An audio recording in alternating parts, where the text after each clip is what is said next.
Thi Kai, Mainapailik Rahahun, Bilkul Original, copyright-free story, same emotional theme par. They called her a burden. She became their greatest regret. Part 1, the night the door closed. It was 11:30 at night when my mother said the words that rearranged every single thing I thought I knew about family. She said them calmly, the way you say something you have been rehearsing for a long time, the way you say something when you have already decided that the consequences are acceptable and the only thing left is the delivery. She said that she and my father were done. Done with me, done with my daughter, done with what she called the weight of my choices pressing down on their lives. She said it was time for me to go. She said it like she was canceling a subscription she had grown tired of paying for. My daughter Maya was 4 years old. She was asleep in the next room with her small fist curled under her chin and her favorite yellow blanket twisted around her legs. Outside, the rain was coming down in sheets, the kind of rain that makes the world feel like it has been sealed shut. I remember standing in the kitchen holding a glass of water I had come downstairs to get because I couldn't sleep, and I remember the specific feeling of the glass in my hand, cold and solid and real, while everything else became suddenly unreal. I asked her if she was serious. She said she had never been more serious about anything.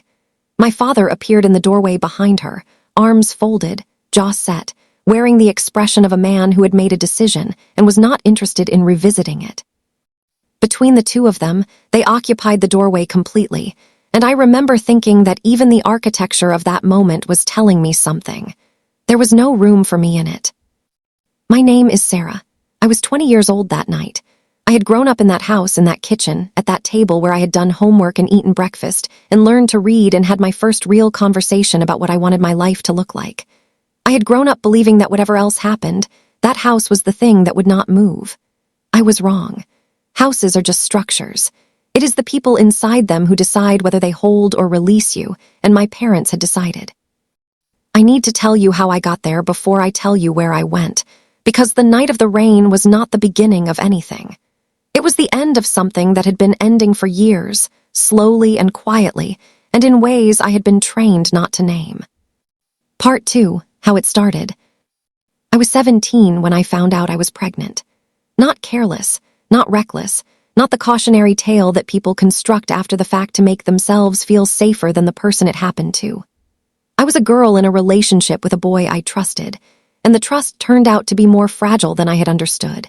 And then I was sitting in a pharmacy bathroom at 7 in the morning staring at a result that rearranged the next several years of my life in an instant. His name was Cameron. He was 19, confident in the specific way that young men are confident when they have not yet been required to follow through on anything, charming in the way that feels like being chosen when you are a girl who has spent her life watching her sister get chosen first. When I told him, he said all the right things initially, the things that sound like commitment but function as delay, and then he said fewer things, and then he said nothing at all, and then he was simply gone, relocated to another city for reasons that had nothing to do with me and everything to do with the fact that he had decided this was not his problem to carry. So I carried it. I finished my school year. I told my parents in the living room on a Sunday afternoon with my hands pressed flat against my thighs to keep them from shaking. My mother's first response was to ask what people would say. Not how are you, not what do you need, not we will figure this out together. What will people say? My father sat very still for a long time, and then said that I had thrown away everything they had worked for, as though my future were a possession of theirs that I had borrowed and damaged. They were not violent. They were not screaming. They were something quieter and harder than that. They were disappointed in the particular way that people are disappointed when they discover that a person they believed was an extension of themselves has turned out to be a separate human being with a separate life. They let me stay. That was the word they used. Let. As though staying in the home I had grown up in was a privilege they were extending rather than a basic thing that parents do. They helped minimally and reminded me of the help constantly. My sister Nadia, who was 15 and brilliant and had the easy confidence of someone who has never had to fight for her place in a room, watched all of this with the detached curiosity of someone observing something happening to someone else, which for her it was. Maya was born in the spring. She had dark eyes and a serious expression and the immediate, total certainty that I was her person and she was mine. I loved her with a completeness that surprised me, not because I hadn't expected to love her, but because I hadn't understood that love could be this structural, this load-bearing, this much the thing that everything else was built on top of. I went back to finish school. I worked evenings at a call center. I saved money in the particular slow and painful way that you save money when there is never quite enough of it. I tried to be invisible in that house, to take up as little space as possible, to give my parents as few reasons as possible to remind me that I was there on sufferance. For 3 years, I managed it. And then Maya knocked over a glass of juice in the kitchen on a rainy Tuesday night, and my mother looked at the stain on the floor and said something shifted in her face. And 2 hours later, I was standing in the kitchen at 11:30 at night, holding a glass of water and being told to leave. Part 3, the rain and what came after. I packed what I could carry. I dressed Maya in her warmest clothes without waking her fully, which meant she was half asleep and confused and kept asking me in a small, blurred voice what was happening. And I kept telling her we were going on an adventure, which is the lie that mothers tell when the truth is too large for a 4-year-old to hold. My father put 2 bags by the door. My mother handed me Maya's coat without looking at my face. The door opened onto the rain, and then the door closed, and the lock turned, and that sound, that small, ordinary sound of a lock turning, was the thing that made it real in a way that nothing else had. I got Maya into my car, and I sat in the driver's seat for a moment that felt much longer than it was. My phone had 40% battery. My account had enough money for approximately 2 nights in the cheapest motel I could find, and after that, I had no plan because you cannot plan for something you did not believe would actually happen until it does. Maya had fallen back to sleep in her car seat with her head tilted sideways and her yellow blanket clutched against her chest. I looked at her in the rear-view mirror, and I made her a silent promise that I could not fully articulate yet, but that had something to do with never letting her believe, not for a single day of her life, that she was the problem. I drove. The rain was heavy, and the roads were unfamiliar in the dark, and I was so focused on keeping the car between the lines that I almost didn't see the other vehicle until I was already through the intersection. The collision was minor, a glancing impact at low speed, more sound than damage, but it was enough to make my heart stop completely for the 2 seconds it took me to twist around and confirm that Maya was unharmed. She woke up and cried, and I talked her through it and checked her twice, and then a 3rd time, and by the time I was satisfied that she was okay, there was a woman standing outside my window in the rain, knocking gently. She was perhaps 40, with short hair plastered to her forehead by the rain and an expression that was calm in a way that felt deliberate, the calm of someone who has decided not to panic because panic would not be useful. She asked if we were all right. I told her my daughter was fine and I was sorry about her car. She looked at the bumpers, looked at me, looked at Maya still sniffling in the back seat, and said the bumpers were not what she was concerned about. She asked where I was going. I told her I was looking for a motel. She asked why I was out in this rain at midnight with a 4-year-old. And the lie was right there, ready, but I was so tired, so completely and thoroughly exhausted by the effort of holding everything together, that the lie simply did not come. I told her we had been asked to leave our home. Tonight. And her face did something that was not pity and not judgment, and was instead something I didn't have a word for yet, something that looked like recognition, like she had already suspected something, and was now simply confirmed. Her name was Dr. Hira Beg. She was a professor of social sciences at the city university, and she told me that I was not driving anywhere else that night, and the way she said it left no real room for argument. She led me to her home, which was 20 minutes away and warm in the way that homes are warm when they are actually lived in, with books on every surface and a lamp in the corner throwing soft light across a room that smelled like coffee and something baking from earlier in the day. She made tea. She found a blanket for Maya, who looked around the unfamiliar room with wide, serious eyes, and then looked at me for confirmation that we were safe, and I nodded, and she curled up under the blanket and went back to sleep with the profound trust of a child who has decided her mother can be believed. Dr. Hira sat across from me and asked me to tell her what had happened, not in an intrusive way, in the way of someone who understands that sometimes the most useful thing you can offer another person is the space to say the thing out loud. So I told her. all of it. And she listened without the expressions I had come to expect, without the subtle flinching or the polite repositioning that people do when they are trying to signal that they are not responsible for what you are describing. She just listened, and when I finished, she was quiet for a moment, and then she asked what I needed. Part 4, Building from the Ground. What I needed turned out to be a long list that we assembled together over the following days, days that became weeks, weeks that became something I had not dared to name while they were happening because naming things makes them fragile. Dr. Hira had a spare room.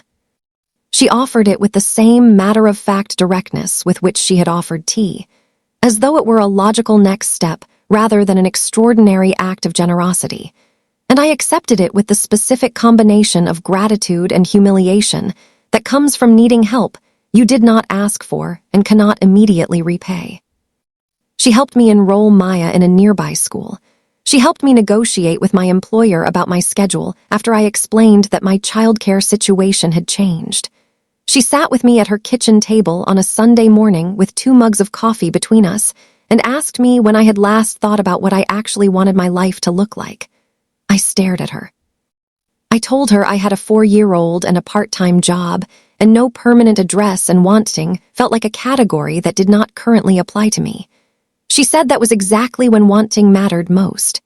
She slid a notepad across the table and told me to write down 3 things, not practical things, not achievable by next week things, 3 things I would want if wanting were allowed.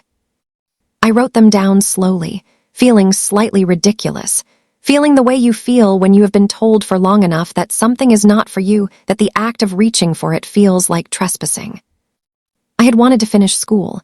I had wanted to study psychology, specifically the ways that family systems shape identity, which, given my personal history, was either ironic or inevitable. I had wanted to be the kind of mother whose daughter never had to shrink herself to make other people comfortable. Dr. Hira read the list. She nodded. She said we would start with the first one and the third one would take care of itself. She was right, as it turned out, though it took longer than either of us expected. I completed my intermediate exams while working mornings and studying nights, with Maya doing her own homework beside me at the kitchen table in a companionable parallel that I will remember for the rest of my life. Some nights Maya fell asleep over her coloring book, and I carried her to bed and came back and kept going because stopping felt like giving the voice in my head that sounded like my mother a victory it had not earned. I passed. Dr. Hira made the kind of understated, genuine expression of pride that meant more than any celebration would have. And Maya announced at school the next day that her mother was the smartest person she knew, which her teacher later told me with a warmth that made me have to look away. University was harder. Harder logistically, harder emotionally, harder in the specific way that things are hard when you are doing them surrounded by people who have not had to fight simply to be in the room. I met other student mothers in the margins of campus life, always slightly rushed, always slightly apologetic, always managing the invisible mathematics of care and study and employment that the institution was not designed to accommodate. I started connecting them to each other, informally at first, and then more deliberately, because the most useful thing I had discovered was that isolation was the mechanism by which the difficulty was maintained. If you did not know that other people were navigating the same impossible calculations, you assumed the impossibility was personal, was yours, was evidence of your own insufficiency. It was not. It was structural. And structures, unlike insufficiency, can be changed. Dr. Hira noticed what I was doing and encouraged it with the practical support that was her particular form of care. A room to meet in. A connection to a faculty member who could advocate within the administration. A suggestion to document what we were doing in a way that could be formalized and funded. I wrote the proposal on a Wednesday night after Maya was asleep, sitting at the kitchen table that had become the site of more transformation than any single piece of furniture should reasonably have to witness. We received the funding, then more funding. The initiative became a named program. The named program became a model that 2 other universities asked to replicate. The first time a student mother told me that the program had allowed her to stay enrolled when she would otherwise have dropped out, I excused myself and went to the bathroom and stood there for a moment with my back against the door, taking stock of the distance between the woman who had driven through the rain with 40% battery and no plan and the woman standing here now. The distance was immeasurable and also, somehow, navigable. I had navigated it. One day at a time, one exam at a time, one cup of tea at Dr. Hira's kitchen table at a time. Part 5, the podium. My graduation ceremony was held on a bright Saturday morning in June. Maya was 9 years old by then, old enough to understand what a degree meant and young enough to still find the whole thing primarily exciting because of the gown. Dr. Hira sat beside her in the audience, and I could see them from the stage when I walked up to receive my degree. Maya sitting very straight and serious, and Dr. Hira with the expression of someone who is trying not to show how proud they are and not entirely succeeding. My parents were there too. I had not invited them. Someone else had, through the chain of mutual relatives that operates in families whether you want it to or not, and they had come, and they sat near the back, and I saw them when I was taking my seat before the ceremony began. My mother looked older than I remembered. My father held his program in both hands like it was something he needed to grip.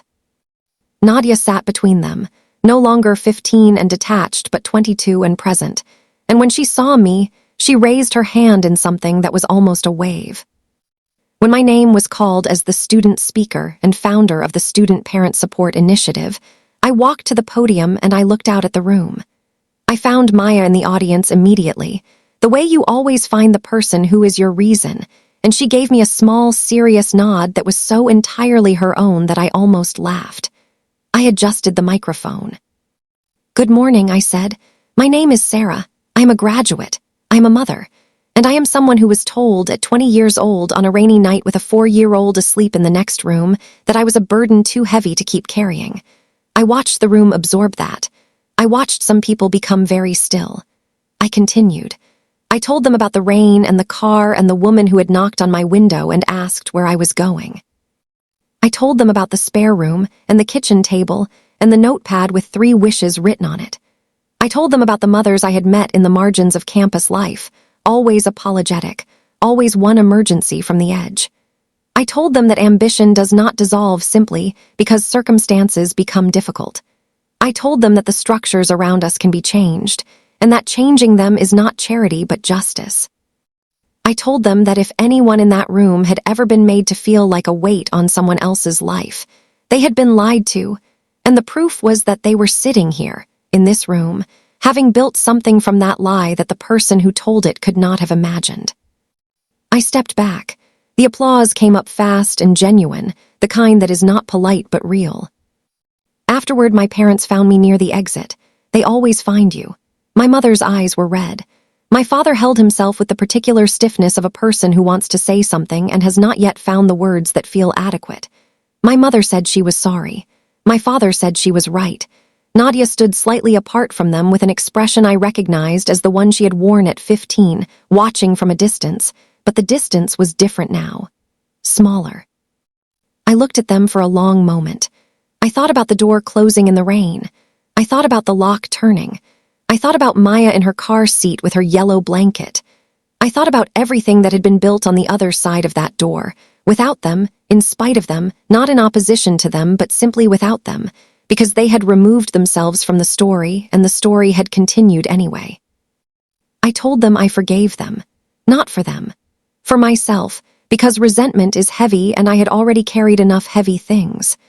But I told them also that forgiveness was not the same as return, that I had built a life with different architecture now, walls that held rather than released, and I was not going to dismantle it for the sake of something that called itself family but had not behaved like one. My mother started to say something.